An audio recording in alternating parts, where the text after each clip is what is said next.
Well, welcome to the podcast, Dave. Well, thank you, Dirk. What a delight and what a privilege to join you on this session. Yeah, thank you very much. Dave, my first question is, your book, Human Resource Champions from 1997, was the first book that, in my view, really put the HR function on the map. It highlighted the increasing challenges that businesses face and what it means for the mandate of HR, as well as how HR could organize itself to execute that mandate.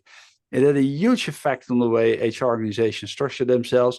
But my question is, going back all these years, what drove you to write this book, which really put HR as a function so clearly on the map? Because you might think it's too much honor, but I have the idea before that time, HR was largely seen as, administrative, bureaucratic, not as a real exciting function.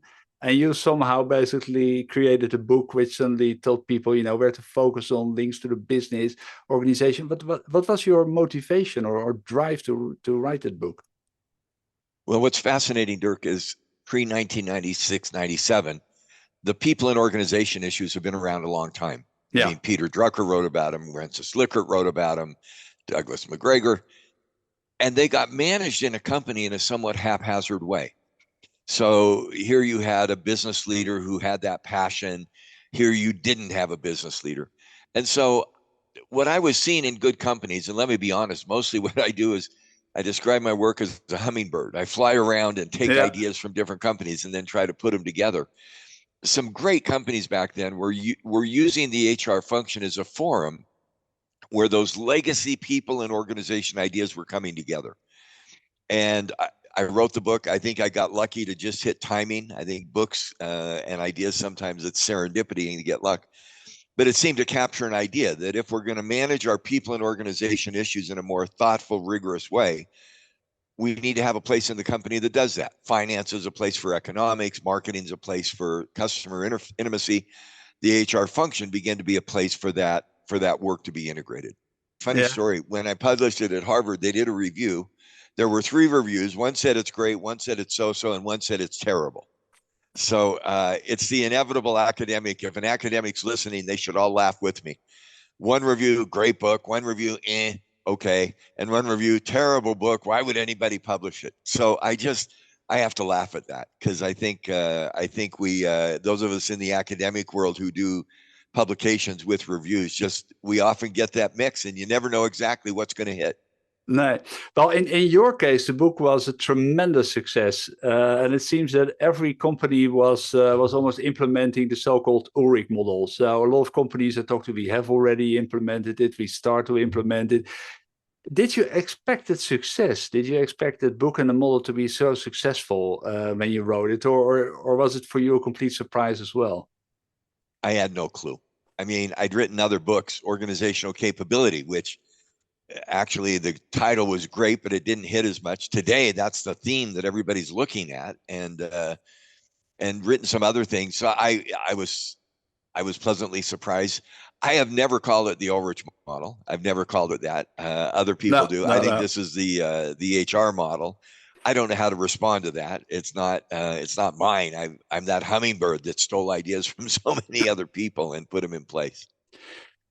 If I go back to the HR function, I personally have the idea that the HR function is sometimes too much focused on itself. I often come across HR functions that doubt their added value for the business and permanently seek affirmation from the executive board that they do a great job. Whenever, let's say, Gartner produces a report or Ram Charan publishes an article, the whole community is in upheaval in the sense of, are we doing well? Are we doing good enough? It seems a lot of people doubt the right for existence.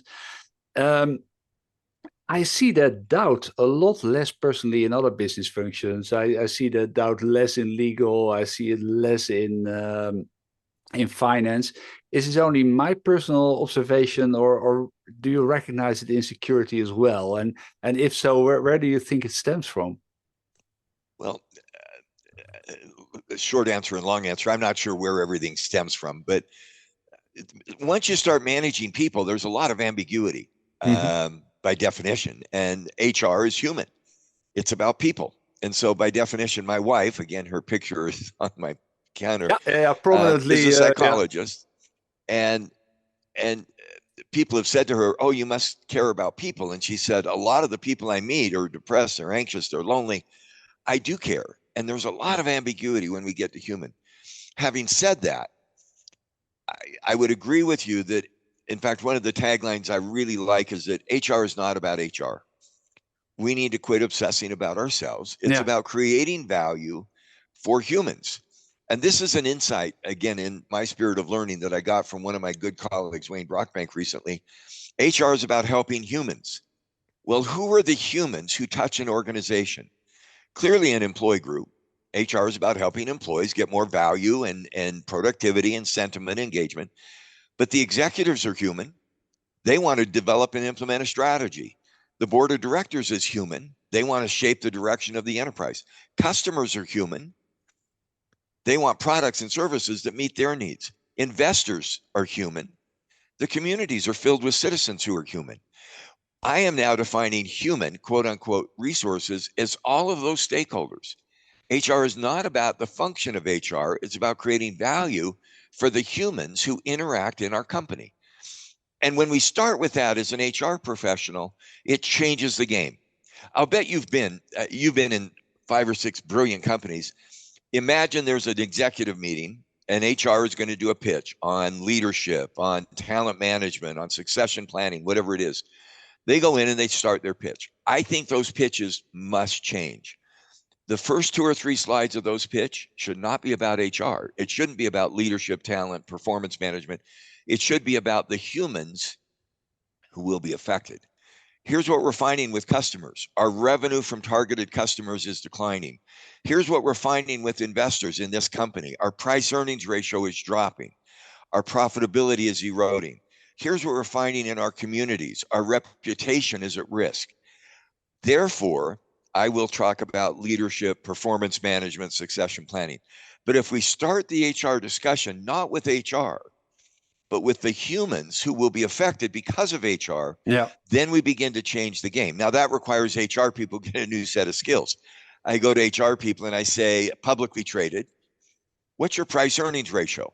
How does it compare to your 4 biggest competitors? And I sometimes get the question, what does that have to do with HR? What is price earnings ratio? And I'm going, if we can't begin with the value we create for all the humans or stakeholders that we affect as a company, we become a secondary citizen. Yeah.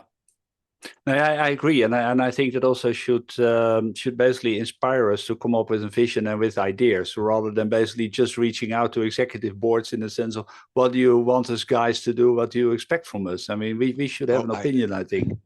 I think that is so lovely, because if I walk into an executive board and I say, our price earnings ratio is dropping, our investors are losing confidence, our reputation, our revenue from targeted customers is dropping, I believe that if we do leadership in these ways, we can begin to see some tangible, not just intangible impacts. Now, the executives may disagree with this. That's wonderful. But at least we're now having a discussion about how human resource issues, I call it human capability, delivers value to stakeholders. And that changes the game. I think it's a game changer, and it's exciting. And you say, why do I stay energized?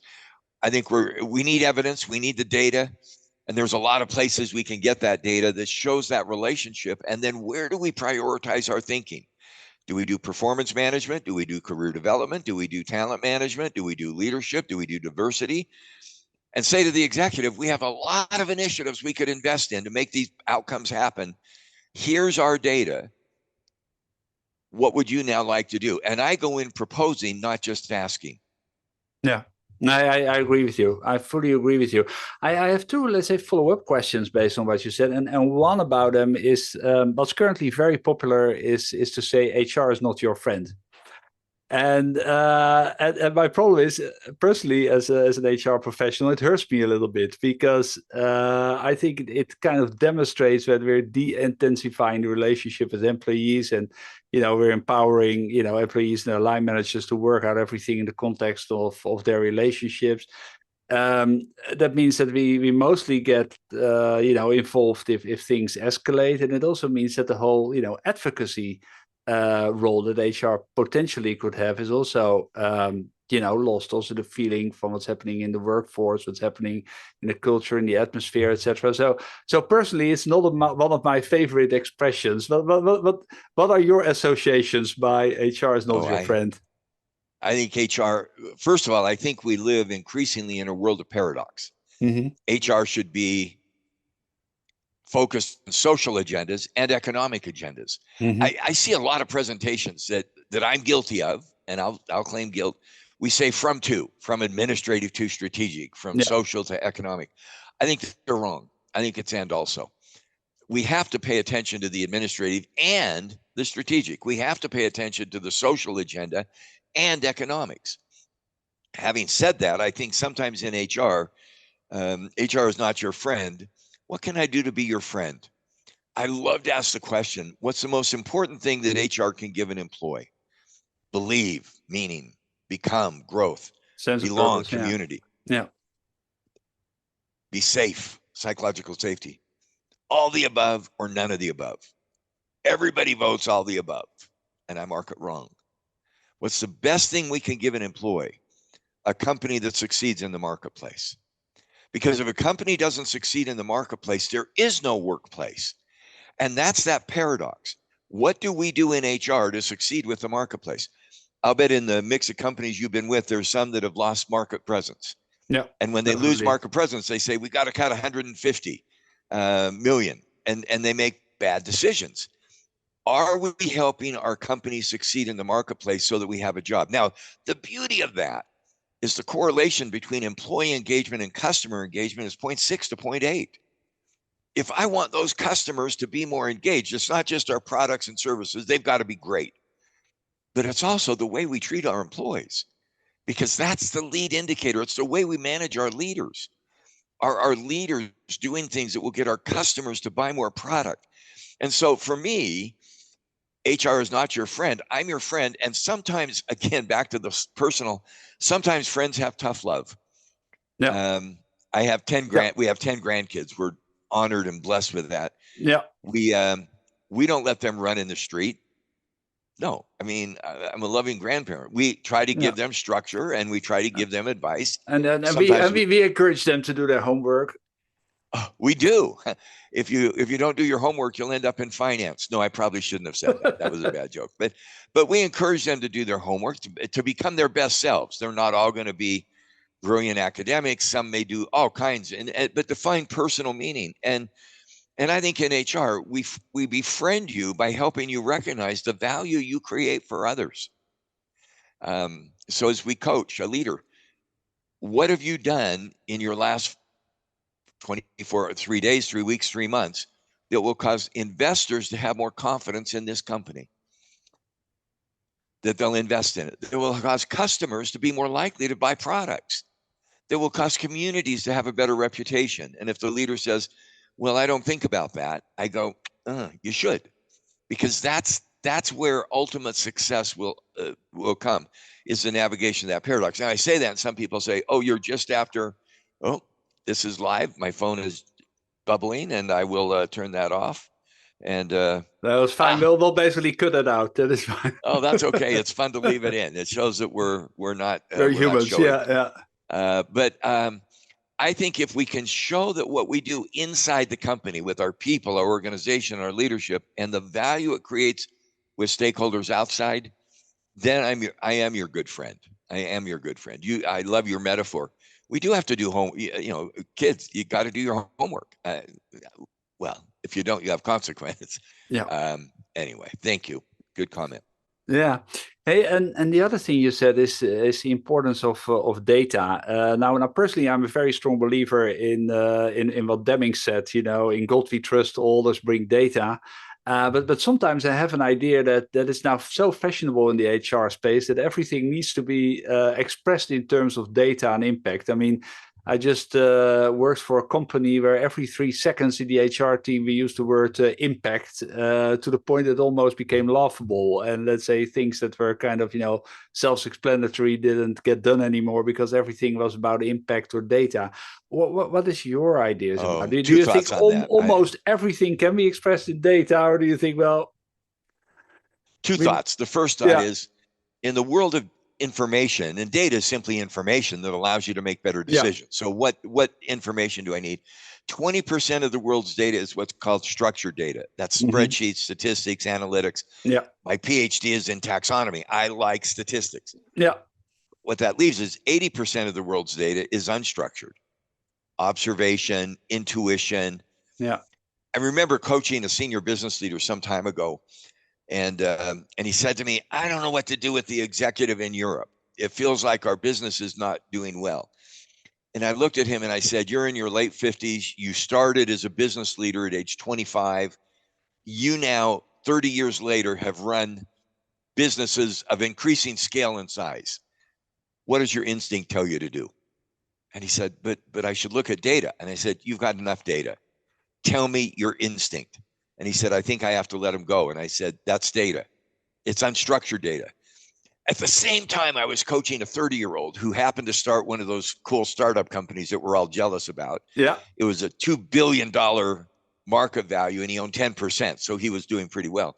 Yeah. He asked the same question: "What should I do with this employee?" And I said to him, "You have no instinct. You need to go get some structured data." And so I think, Dirk, the issue of data is it's both structured and unstructured. And I don't think we walk away from the unstructured. Malcolm Gladwell quoted that 10,000 hours. Yeah. Dirk, you've been in, I don't know how many, 5, 6 really good companies. If you were consulting and you walked into a client, how long would it take you to begin to get a sense of what that client might need to work on? A couple of days. Yeah. Maybe even less. I'm betting those first impressions. And that doesn't mean you did a bit. Now, there are times for structured data. I like surveys. I like evidence. I like data. And we can talk more about what that means. But I would trust your instinct. And that's why people go, to be honest, to Ram Charan. Yeah. You mentioned him. I'll give him a shout out. Ram is in his late 70s, early 80s. He doesn't go collect empirical data, but this man has such incredible experience. When he says move to A to B, you can probably trust his instinct. So I think that structured, unstructured is helpful. I think sometimes HR hide behind evidence and structured data when we ought to have the courage to go with our instinct. No, I fully agree with you. Hey, Dave, it's now 2024. What are, let's say, the 3-4 things that HR organizations should be working on right now? So if you were to walk into a company and you were to have a discussion with the CHRO, what are the 3 to 4 things you would expect him or her to be doing? I've talked about one, and let me just say, 2024, a line I love to use, I've stolen from Martin Luther King, whose picture is in my office. I see him very prominently behind you. Prominent. He gave a famous talk in the 60s, and he said, "Now is the time." Before he did the I Have a Dream, I think now is the time for the HR issues to come center stage. So 3 things I would talk about, and number 2 has some subparts. Number 1, we've talked about HR is not about HR. Do not begin an HR discussion with HR. Begin it with stakeholders, the humans who are affected. Number 2, create value for them through what I call human capability. I think in the HR field, we're prone to jump to quick fixes. It's hybrid work, it's teamwork, it's quality, it's whatever the quick fix of the day is. Today, AI is kind of, everybody's gaga about AI. Everybody who did workshops before said, we're trying to improve employee productivity. Now it's, we're improving employee productivity through AI. We're trying to improve leadership through AI. I mean, you throw AI everywhere. I think we need more solid research. And I'm calling that, number 2, deliver stakeholder value through human capability, which has 3 things. When we walk into that meeting with executives, customers, or investors, we say, do we have the right talent? People, workforce. The trend there is we want to give people a sense of commitment, a sense of, I'm using the term hope as my next evolution. I want my employees to feel a sense of hope about the future, about what can be, as well as skills and development. That's 2A, human capability through talent. 2B is human capability through organization capability. Human is talent, capability is organization. We have discovered that teams outperform individuals. That in football, in soccer, 20% of the time, the leading player in the World Cup, he wins the Golden Boot, the leading scorer, is on the team that wins the World Cup. This is that 80-20 rule again. 80% of the time, it's a team. France has had great teams. One of the World Cups recently, they had great players. They didn't get along as a team, and they didn't even get through the first round. So 2A is talent, 2B is organization, culture, innovation, strategic clarity, customer focus. Am I building the right organizational capability that delivers value to my stakeholders? 2C is leadership. Leadership makes a huge difference. It integrates talent and it builds organization. So what are the trends? Number one, HR is not about HR. 2, we create value through human capability. 2A, through talent with hope, competence, commitment. 2B, through building organizations and cultures that align to customers. And 2C, by creating leaders at all levels, top to bottom, who have the skills that will make a difference with customers. And number 3, we upgrade the HR function. We upgrade HR. HR is for HR. And we have found that we love research on this, one of the key predictors is not restructuring the function. Everybody loves to restructure. Let's create new words for centers of expertise, for service centers. One of the things we found in our research is what matters most about the HR function is the relationships. Yeah. Do we as an HR team work well? We have specialists, we have generalists, we have technology people, we have analytics people. How well do we get along, both within our function and with others? So that's a long answer. Number one, HR is not about HR, creating value for stakeholders. Number 2, through human capability. 2A, talent, hope, competence, commitment. 2B, organization, culture, innovation, the way we work as a team. 2C, through better leadership at all levels. And then 3, by upgrading the HR function through better relationships. Dave, we talked about a number of HR aspects in this podcast. Are there any topics we missed that you would like to mention, or any things we discussed that you might want to emphasize? Yeah, let me. I still teach at the University of Michigan, but only half-time in executive programs. But when I taught MBA students, I had a favorite final exam question, and it's a topic I want to emphasize today. Who has primary accountability and responsibility for the human capability, people, organization actions in a company? 1, line manager. 2, head of HR. 3, it's shared. 4, the consultant. 5, I don't care, I'm going into finance, which I thought was a great question. Almost everybody marked 3. It's shared, HR and business. I marked it wrong. I think the primary accountability and responsibility is with the business leader more than ever. I'm seeing now surveys of CEOs by great firms talk about 3 trends that they have to worry about. 1 is technology, AI, Gen AI, clearly. 2 is uncertainty in the world. We don't know what's going to happen with global conflicts and political elections, whatever it is. And 3 is organization of people. And when they do those surveys of senior executives, they're all about equal. I think the senior executives need to recognize their role. The HR professionals are the architects, they're the designers, the deliverers. They provide, let's say, the instruments, the infrastructure, the backbone. You got it. Yeah. You got it. Yeah. But I would hope that CEOs who are thoughtful are saying, yes, I recognize that the management of, and of the 3, technology we will get. We have great IT people who do AI. Uncertainty is tough. Living in a world of uncertainty, that's always difficult because we don't know how to respond with agility. But that people issue is where I hope we can get business leaders to take accountability for that. Yeah. That's a beautiful thought, David. Thank you so much for sharing that. So, Dirk, you've done many of these podcasts. You've been in many companies. I love to ask people who sit in your chair the unstructured data. I've given you some of my views. What do you see as 1 or 2 of the hot people organization? I'm not talking HR function now, but what are the hot people organization? And I'm going to talk for another 10 seconds so you can think. What are some of the hot people organization issues that you see companies wrestling with? Engagement, and closely related to that, leadership. It is engagement in a sense of inspiring, motivation, sense of purpose. Why do we do this for? And Yes. it is also, let's say, the role of leadership in the sense of, what are leaders expected to contribute and how can they contribute? Like if I compare it when I started working 30 years ago, then basically the transaction was a simple one. I invest time, in return I get money. If I needed to have a sense of purpose, then I was asked to see my vicar. If I basically didn't feel right at my job, I was referred to, the doctor. But nowadays, let's say line managers in this insecure world of what we live in, they are being asked, what's the sense of purpose? Why should we work in? What's our contribution of our company to society in general? So I think You know, that whole engagement leadership part has just become much, much more important. Yeah. I love, for those listening, you have just seen an example of unstructured data. That doesn't come from statistics. That comes from 30 years of experience. Yeah.